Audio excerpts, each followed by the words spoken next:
Usikose kupata habari mbalimbali za ujasiriamali na biashara kupitia kipindi chako cha Dira ya Ujasiriamali kila siku ya Jumatatu hadi Ijumaa saa 3 mpaka saa 4 usiku kwa saa za Afrika ya Mashariki.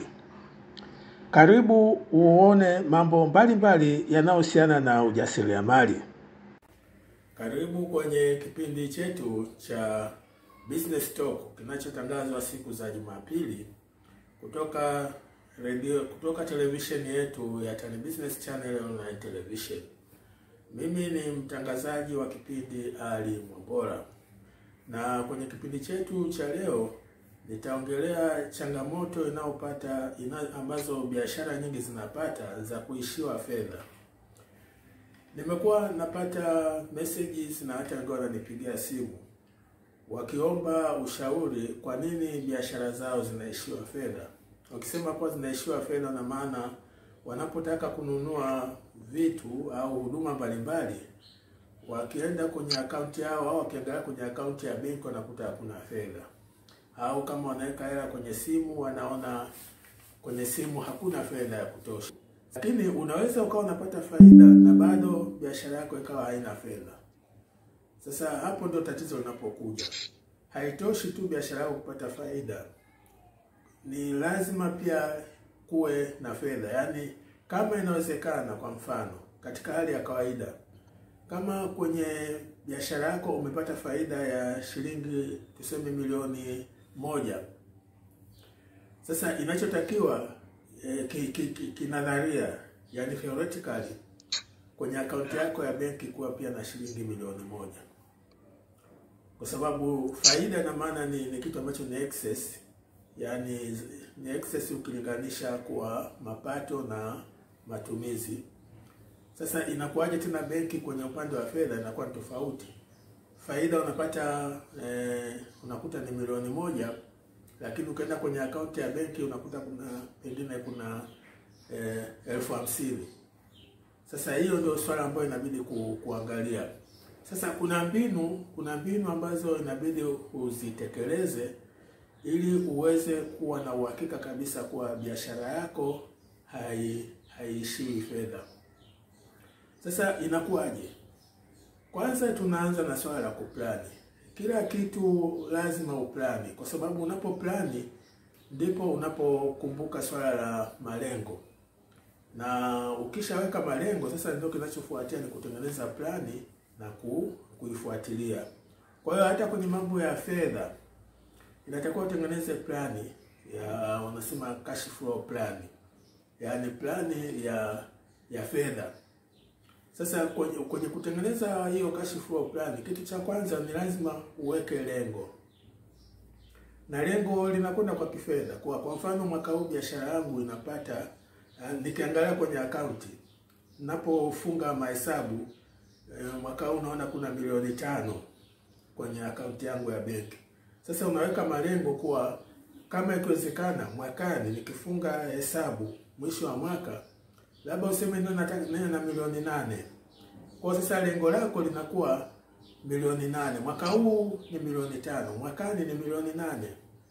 Kwa sasa hapo umeshaweka lengo la akaunti yako benki, unataka iwe na shilingi ngapi utakapofunga mahesabu mwisho wa mwaka. Sasa baada ya kuweka hilo lengo, kinachofuata sasa ni kutekeleza mambo mbalimbali yatakayokufanikisha kufikia kwenye hilo lengo la kuwa na akaunti kwenye benki account kuwa na milioni 8. Sasa hapo ndio unapotengeneza plani. Sasa kwenye plani kuna mambo kama 4 hivi ya muhimu ya kutafakari. Kwanza tunasema unatengeneza plani muda, kwa sababu lazima uwe na muda. Unatengeneza plani ya muda gani? Sasa kwa hali kama hii ni unatengeneza plani ya mwaka, kwa sababu unataka baada ya mwaka ukiisha uone kuna pesa kiasi gani. Lakini kinachofuatia, usitengeneze plani ya mwaka alafu unakaa unangojea mwaka ukiisha ndio angalia kuna fedha kiasi gani. Hiyo sio sawa.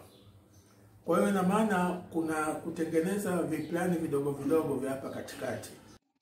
Kwa hiyo kutakuwa na plani ya siku ya fedha, yani tunasema cash flow plani ya siku. Kutakuwa na cash flow plani ya wiki, utakuwa na cash flow plan ya mwezi na cash flow plan ya kota, yani miezi mitatu, miezi sita na hatimaye ya mwaka. Hii ni muhimu sana. Kwa hiyo kwanza uelewe muda wa kupanga hizo cash flows. Namba 2 sasa ni unafanya sasa projections. Yaani unafanya makisio sasa. Kuna kufanya makisio ya jinsi utakavyopata fedha. Hiyo ni ya muhimu sana. Sasa kwenye kufanya makisio ya jinsi utakavyopata fedha, sosi kubwa ya fedha ni mauzo. Yaani sehemu ambayo unatarajia utapata fedha nyingi ni kutokana na mauzo ya biashara yako. Kwa hiyo sosi ya kwanza ya fedha ni mauzo ya biashara au bidhaa. Lakini pia unaweza ikatokea kwa biashara nyingine ukawa unauza pia huduma. Kwa hiyo huduma inaweza ikawa ni sosi ya pili. Sosi ya tatu ni mtaji. Unaweza ukapata mtaji kutoka sehemu mbalimbali, kama kulikuwa na swala umelifanyia kazi la kupata mtaji, kwa hiyo lazima uweke hiyo sosi ya mtaji. Sosi nyingine ni mkopo. Sasa lazima uweke kama unatarajia kupata mkopo kutoka benki. Alafu sosi nyingine ni tunasema zile za mchanganyiko. Inawezekana labda umeuza gari au umeuza pikipiki. Kwa hiyo hizo unapata fedha, lakini sasa hizo sio fedha za biashara. Kwa hiyo tunasema hizo ni other sources, yani vyanzo vingine vya fedha. Kwa hiyo hiyo ni namba 1. Namba 2 sasa ni upande wa matumizi. Lazima utengeneze budget yako ya matumizi. Sasa kwenye hii budget nayo itakuwa kama vile ilivyo kwenye upande wa mapato.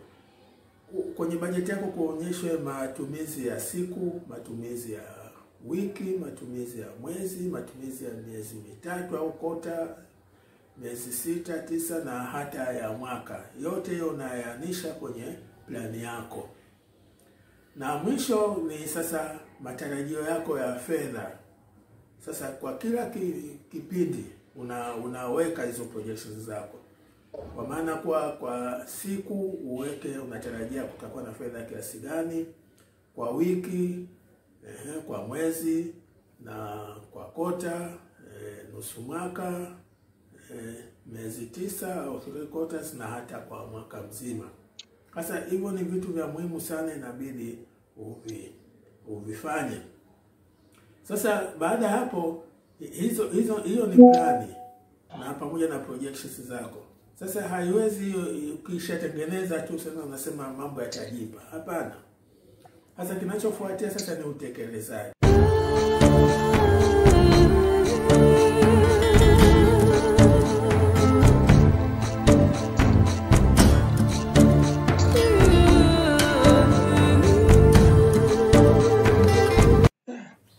Sasa ukishatengeneza hiyo plani ya cash flows, yani ya mtiririko wa fedha, kinachofuatia ni utekelezaji wake, kwa sababu haitoshi tu wewe kusema umetengeneza basi ukae ungojee mpaka mwisho wa mwaka.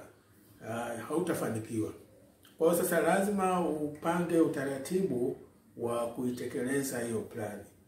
Sasa hapa utakuta wahusika wakubwa wa kutekeleza hiyo plani ni vitengo viwili.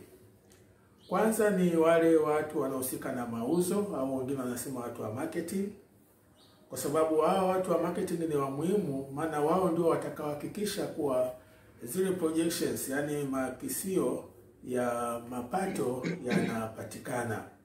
Kwa sasa watu wa marketing au watu wa upande wa mauzo ya bidhaa inabidi wawe wako makini kweli kweli. Kwa maana kwa sasa kila siku itabidi wahakikishe mapato yanayotokana na uuzaji wa bidhaa yanapatikana kama ilivyowekwa kwenye plani. Na kila wiki hivyo hivyo, kila mwezi hivyo hivyo, na miezi mitatu, 6 na kadhalika. Kwa hiyo watu wanaohusika na mauzo ni muhimu sana wahakikishe mapato yanapatikana. Upande wa pili ni wahasibu au mtu anahusika na mambo ya matumizi. Sasa hapa kuna wanaohusika na matumizi, lakini pia kuna wanaohusika na mambo ya procurement, yani watu wanaohusika na manunuzi.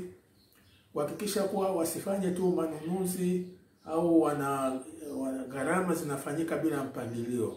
Kwa lazima kuwe na bajeti, na kwenye hiyo bajeti inagawanywa ya siku, ya wiki, ya mwezi, miezi mitatu na kadhalika. Kwa sasa wao wanatakiwa kuhakikisha hawazidi vile viwango vilivyowekwa vya matumizi. Hii ni ya muhimu sana. Kwa sababu sasa wakishafanya hivyo inakuwa sasa mnaelekea pazuri. Kwa sababu watu wa mauzo wanatimiza wajibu wao, watu wa matumizi wanatimiza wajibu wao. Sasa kinachobaki tu ni mhasibu anatusaidia kwa kuonyesha kila siku fedha zinakuwa kiasi gani, kwa maana kwa balance. Yaani zile ambazo zinatakiwa ziwe benki, account ya benki ina fedha kiasi gani. Na je, hizo fedha zinalingana na jinsi mlivyotengeneza hizo projections zenu? Hiyo ni ya muhimu sana. Kwa hiyo sasa unakuta mtakuwa mnaangalia, mhasibu anaangalia kila siku benki au kwenye kitabu chake. Sio lazima aende benki, lakini kwenye kitabu chake ambapo cha fedha cha hesabu za fedha kinaonyesha kwa leo kwenye benki kule kunatakiwa kuwa na fedha kiasi hiki, lakini kwa wiki ni hivyo hivyo, mwezi na kadhalika. Hii ni ya muhimu sana. Sasa ukiendelea na utaratibu huo, mara nyingi inakuwa baada ya kota, yani baada ya miezi mitatu mnakaa na kujaribu kuona, je, utekelezaji umeenda namna gani? Je, mnakaribia malengo mliopanga au hamjakaribia? Kuna changamoto zozote zimejitokeza? Na kama kuna changamoto, ufumbuzi wa hizo changamoto ni upi? Kwa hiyo kila baada ya miezi mitatu mnakaa mnatafakari, kama kuna changamoto mnazitafutia ufumbuzi, halafu mnaendelea na shughuli za ku manage hizo cash flows. Sasa ukifanya hivyo haitatokea ukaishiwa fedha, kwa sababu vitu vyote vinakwenda kwa mpangilio kama vilivyopangwa na kila mtu anatimiza wajibu wake.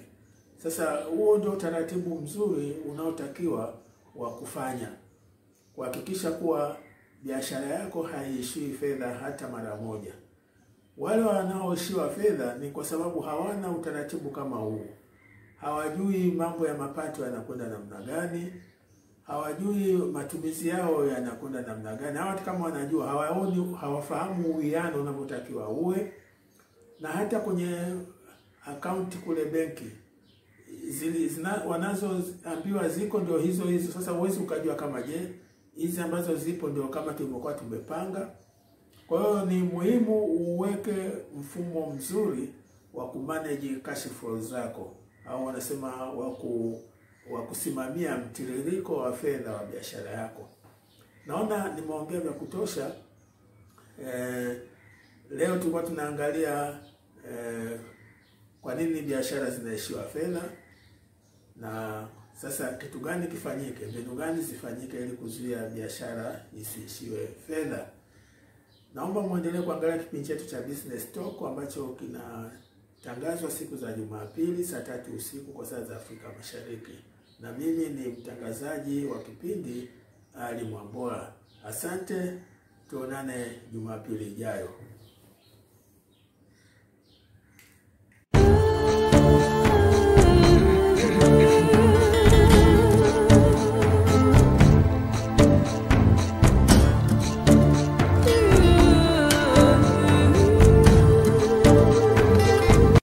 Usikose kupata habari mbalimbali za ujasiriamali na biashara kupitia kipindi chako cha Dira ya Ujasiriamali kila siku ya Jumatatu hadi Ijumaa saa 3 mpaka saa 4 usiku kwa saa za Afrika ya Mashariki.